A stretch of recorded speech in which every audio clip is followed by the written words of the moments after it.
ಪ್ರಕರಣದಲ್ಲಿ ಆರೋಪಿ ಸಂಖ್ಯೆ 2 ಜನಾರ್ದನ್ ರೆಡ್ಡಿ ಅವರು. ಮತ್ತೊಂದು ಕಡೆ ಶಾಸಕ ಜನಾರ್ದನ್ ರೆಡ್ಡಿ ಅವರಿಗೆ ಈ ಕೋರ್ಟ್ನ ತೀರ್ಪು ಹೊರಗೆ ಬೀಳ್ತಾ ಇದ್ದಂತೆ ಮತ್ತೆ ಬಂಧನದ ಭೀತಿ ಶುರುವಾಗಿದೆ. ಮತ್ತೆ ಅರೆಸ್ಟ್ ಆಗ್ತಾರಾ ಹಾಗಾದ್ರೆ ಗಂಗಾವತಿಯ ಶಾಸಕ? ಇದೇ ಕೇಸ್ನಲ್ಲಿ ನಾನು ಆಗ್ಲೇ ಹೇಳಿದಾಗೆ ಆಲ್ರೆಡಿ ಜೈಲುವಾಸವನ್ನು ಅನುಭವಿಸಿದ್ದಾರೆ. 3.5 ವರ್ಷ ಶಿಕ್ಷೆಯನ್ನ ಅನುಭವಿಸಿದ್ದಾರೆ ರೆಡ್ಡಿ. 16 ವರ್ಷಗಳ ಬಳಿಕ ಜೈಲು ಶಿಕ್ಷೆ ಪ್ರಕಟ. 29 ಲಕ್ಷ ಟನ್ ಅದಿರು ಕದ್ದಿರುವ ಆರೋಪ. ದೆಹಲಿಯ ಸಿಬಿಐ ವಿಶೇಷ ಕೋರ್ಟ್ನಿಂದ ದೋಷಿ ಅನ್ನೋ ತೀರ್ಪು ಇದೀಗ ಹೊರಬಿದ್ದಿದೆ. ಪ್ರಕರಣದ ಆರೋಪಿ ಸಂಖ್ಯೆ 2 ಜನಾರ್ದನ ರೆಡ್ಡಿ ಈಗ ಆಲ್ರೆಡಿ 3.5 ವರ್ಷ ಶಿಕ್ಷೆಯನ್ನ ಅನುಭವಿಸಿ ಮೇಲ್ಮೇಲ್ ಹೊರಗಿದ್ದಾರೆ. ಇದೀಗ ಸಿಬಿಐನ ವಿಶೇಷ ಕೋರ್ಟ್ ನೀಡಿರುವ ಈ ತೀರ್ಪು ಜನಾರ್ದನ ರೆಡ್ಡಿ ಅವರು ಮತ್ತೆ ಅರೆಸ್ಟ್ ಆಗ್ತಾರಾ ಅನ್ನೋ ಸಂದೇಹಕ್ಕೆ ಕಾರಣವಾಗ್ತಾ ಇದೆ. ಮತ್ತೆ ಜೈಲು ಪಾಲಾಗ್ತಾರಾ ಗಾಲಿ ಜನಾರ್ದನ ರೆಡ್ಡಿ? ಪ್ರಕರಣದಲ್ಲಿ A1 ಶ್ರೀನಿವಾಸ್ ರೆಡ್ಡಿ ಹಾಗೆ ಆರೋಪಿ ಸಂಖ್ಯೆ 2 ಜನಾರ್ದನ್ ರೆಡ್ಡಿ, ರಾಜಗೋಪಾಲ್ ರೆಡ್ಡಿ, ಅಲಿಖಾನ್ ಇತರೆ ಆರೋಪಿಗಳು. ಈಗ ಇದೇ ಪ್ರಕರಣದಲ್ಲಿ ಜನಾರ್ದನ ರೆಡ್ಡಿ ದೋಷಿ ಅನ್ನೋ ತೀರ್ಪನ್ನ ಸಿಬಿಐನ ವಿಶೇಷ ಕೋರ್ಟ್ ನೀಡಿದ್ದು ಮತ್ತೆ ಜೈಲು ಪಾಲಾಗ್ತಾರಾ ಜನಾರ್ದನ ರೆಡ್ಡಿ ಅನ್ನೋ ಅನುಮಾನಕ್ಕೆ ಈ ತೀರ್ಪು ಕಾರಣವಾಗ್ತಾ ಇದೆ. ಡೀಟೇಲ್ಸ್ನೊಂದಿಗೆ ನಮ್ಮ ನವದೆಹಲಿ ಪ್ರತಿನಿಧಿ ನಟೇಶ್ ನೇರ ಸಂಪರ್ಕದಲ್ಲಿದ್ದಾರೆ. ನಟೇಶ್, ಸಿಬಿಐ ವಿಶೇಷ ಕೋರ್ಟ್ನ ಈ ತೀರ್ಪು ಡೀಟೇಲ್ಸ್ ಹಂಚಿಕೊಳ್ಳೋದಾದ್ರೆ, ಜೊತೆಗೆ ಅರೆಸ್ಟ್ ಆಗುವ ಸಾಧ್ಯತೆ ಎಷ್ಟಿದೆ ಜನಾರ್ದನ್ ರೆಡ್ಡಿ?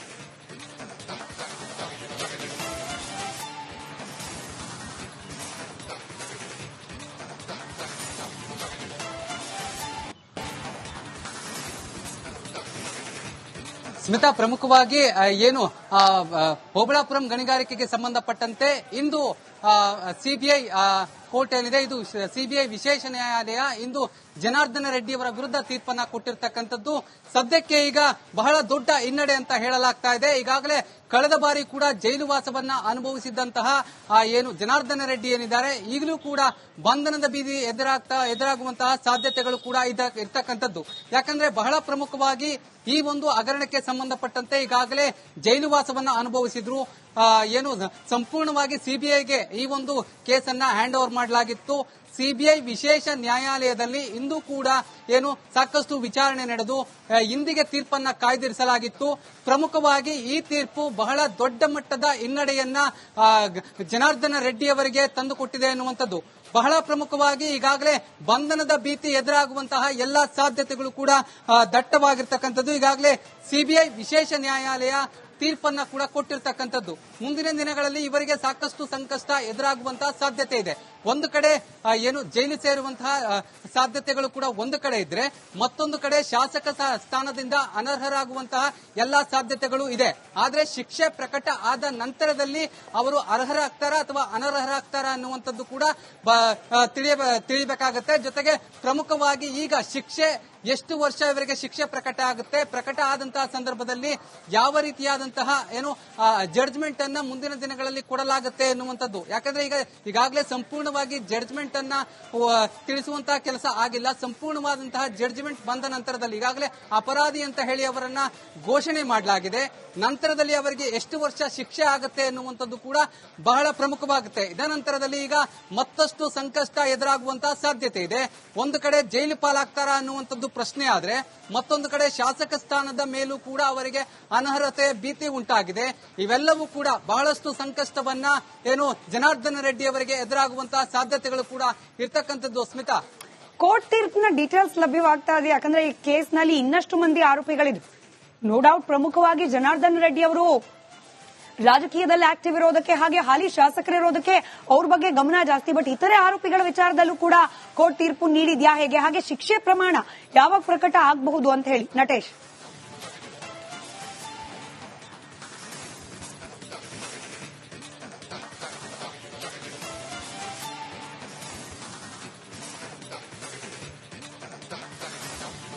ಪ್ರಮುಖವಾಗಿ ಸ್ಮಿತಾ, ಏನು ಜನಾರ್ದನ ರೆಡ್ಡಿ ಅವರ ಜೊತೆ ಹಲವು ಆರೋಪಿಗಳು ಕೂಡ ಇದ್ದಾರೆ. ಇಲ್ಲಿ ಪ್ರಮುಖವಾಗಿ ಜನಾರ್ದನ ರೆಡ್ಡಿ A2 ಆರೋಪಿ ಇರೋದ್ರಿಂದ A1 ಮತ್ತೆ A3 ಆರೋಪಿಗಳಿಗೂ ಕೂಡ ಇದೇ ರೀತಿಯಾದಂತಹ ಶಿಕ್ಷೆ ಪ್ರಕಟ ಆಗುವಂತಹ ಸಾಧ್ಯತೆ ಇರತಕ್ಕಂಥದ್ದು.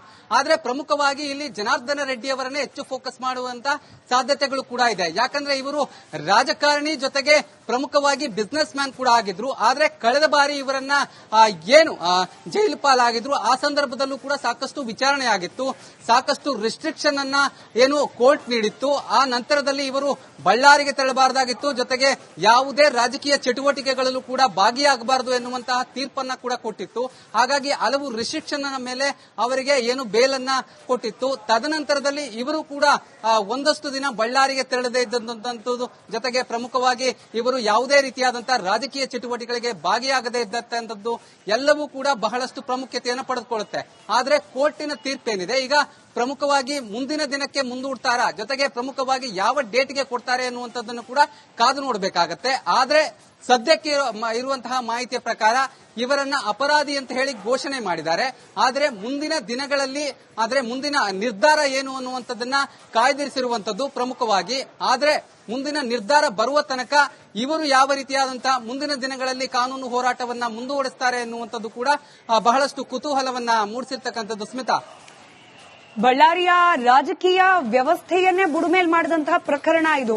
ಎಸ್ಪೆಷಲಿ ಬಿಜೆಪಿಗೆ ಅತಿ ದೊಡ್ಡ ಆಘಾತವನ್ನ ಕೊಟ್ಟಂತಹ ಪ್ರಕರಣ, ಹಾಗೆ ತೀರ್ಪು. ಇದೀಗ ಮತ್ತೊಮ್ಮೆ ಜನಾರ್ದನ ರೆಡ್ಡಿ ಅವರು ಬಿಜೆಪಿಯ ಸಾಮೀಪ್ಯಕ್ಕೆ ಹೋಗ್ತಾ ಇದ್ದ ಸಂದರ್ಭದಲ್ಲಿ ಈ ಶಿಕ್ಷೆ ಪ್ರಕಟ ಆಗ್ತಾ ಇರೋದು ಮತ್ತೊಮ್ಮೆ ಸಿಮೆಟ್ರಿಕ್ಸ್ ರಾಜಕೀಯ ಲೆಕ್ಕಾಚಾರಗಳು ಬದಲಾಗೋ ಸಾಧ್ಯತೆ ಕೂಡ ಇದೆ. ನಟೇಶ್,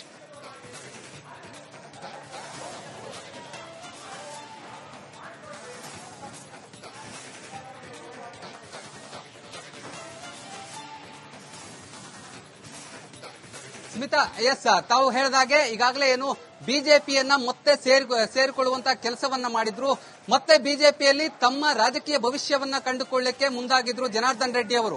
ಇದೇ ವಿಚಾರವಾಗಿ ಬಿಜೆಪಿಯ ಜೊತೆ ಸಾಕಷ್ಟು ಮಾತುಕತೆಗಳನ್ನ ನಡೆಸಿ ಈ ಒಂದು ಪ್ರಕರಣವೆಲ್ಲವನ್ನೂ ಕೂಡ, ಅಂದ್ರೆ ಈಗಾಗಲೇ ಇವರ ಮೇಲೆ ಇದ್ದಂತಹ ಏನು ಭ್ರಷ್ಟಾಚಾರ ಪ್ರಕರಣ ಇರಬಹುದು, ಜೊತೆಗೆ ಹೋಬಳಿಪುರಂ ಹಗರಣ ಏನಿರಬಹುದು, ಇದೆಲ್ಲವನ್ನೂ ಕೂಡ ಏನು ತಮ್ಮ ವಕೀಲರ ಬಳಿ ನಿಭಾಯಿಸುವಂತಹ ಕೆಲಸವನ್ನ ಮಾಡಿದ್ರು.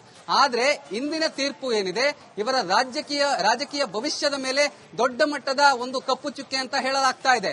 ಯಾಕಂದ್ರೆ ಸಂಪೂರ್ಣವಾಗಿ ಸಿಬಿಐ ಕೋರ್ಟ್ ಆದೇಶ ಏನ್ ಕೊಟ್ಟಿದೆ, ಈ ಆದೇಶದ ನಂತರದಲ್ಲಿ ಇದೀಗ ಅವರ ಲೀಗಲ್ ಅಡ್ವೈಸರ್ ಗಳನ್ನ ಕೂಡ ಮಾತನಾಡಿಸುವಂತಹ ಕೆಲಸವನ್ನ ಮಾಡ್ತಾ ಇದ್ದಾರೆ ಎನ್ನುವಂತಹ ಮಾಹಿತಿ. ಯಾಕಂದ್ರೆ ಮುಂದಿನ ದಿನಗಳಲ್ಲಿ ಯಾವ ರೀತಿಯಾದಂತಹ ತೀರ್ಮಾನವನ್ನ ಕೈಗೊಳ್ಳಬೇಕು ಎನ್ನುವಂಥದ್ದು, ಯಾಕಂದ್ರೆ ಇದೇ ಫೈನಲ್ ಅಲ್ಲ ಅನ್ನುವಂತಹ ವಿಚಾರವನ್ನ ಅವರ ವಕೀಲರು ಕೂಡ ಅವರಿಗೆ ತಿಳಿಸಿರುವಂತದ್ದು.